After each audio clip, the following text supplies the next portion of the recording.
नागपुरात तरुणी आणि अल्पवयीन मुलींचं लैंगिक शोषण करणाऱ्या एका समुपदेशकाला अटक करण्यात आली आहे। एका विवाहितेने दाखल केलेल्या तक्रारीतून समुपदेशकाची पोलखोल झाली। गेल्या अनेक वर्षांपासून समुपदेशनाच्या नावाखाली आरोपीचे हे विकृत धंदे सुरू होते। या समुपदेशकाच्या कारनाम्यांचा पर्दाफाश कसा झाला पाहूया।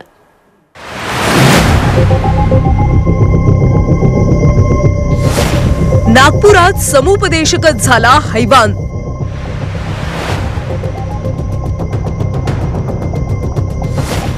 मानसोपचाराच्या नावाखाली तरुणींचं शोषण।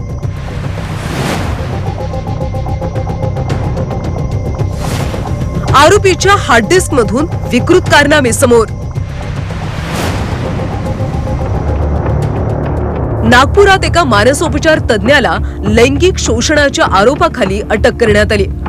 त्याच्याकडे समुपदेशनासाठी येणाऱ्या तरुणींचं तो गेल्या अनेक वर्षांपासून लैंगिक शोषण करायचा। धक्कादायक बाब म्हणजे आरोपी मानसोपचार तज्ञ गेले अनेक वर्ष नागपुरात समुपदेशन केंद्र चालवत होता। त्यामुळे त्याच्याकडे मोठ्या संख्येनं विद्यार्थी तरुणी समुपदेशनासाठी येत होते। त्यापैकीच काही अल्पवयीन मुली आणि तरुणींचं त्यानं विविध आमिष दाखवून लैंगिक शोषण केल्याचं समोर आलंय।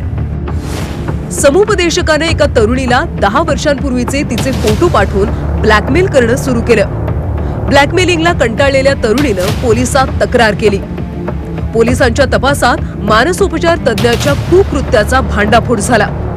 मानसोपचार तज्ञाच्या कार्यालयातून एक हार्ड डिस्क जप्त करण्यात आली।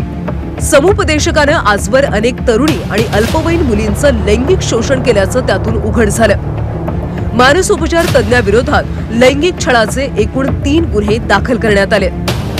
तपासासाठी पोलीस आयुक्त रवींद्र सिंगर यांच्याकडून विशेष समिती गठीत करण्यात आली। या प्रकरणी आरोपीच्या पत्नीला देखील सहआरोपी करण्यात आले। सुरुवातीला जसं निष्पन्न झाला हे नोव्हेंबरमध्ये पहिल्यांदा निष्पन्न झाला होता आणि ते लगेच आपण केस दाखल केला, त्याला आरोपीला अटक केला। तो सध्या MCR मध्ये आहे। तर आपण अजून शोधतो आहे म्हणून आपण जे इतर डिपार्टमेंट्सलाही याच्यात इन्व्हॉल्व केलेलं आहे। लहान मुले आहेत त्याच्यात आणि हा जो माणूस आहे 47 वर्षाच्या वयाचा आहे आणि हा जो एक ट्रेंड काउन्सिलर आहे। आपल्या रोजच्या आयुष्यात ताणतणावामुळे अनेक मानसिक समस्या येतात। यासाठी आपण समुपदेशक मानसोपचार तज्ञाकडे जातो।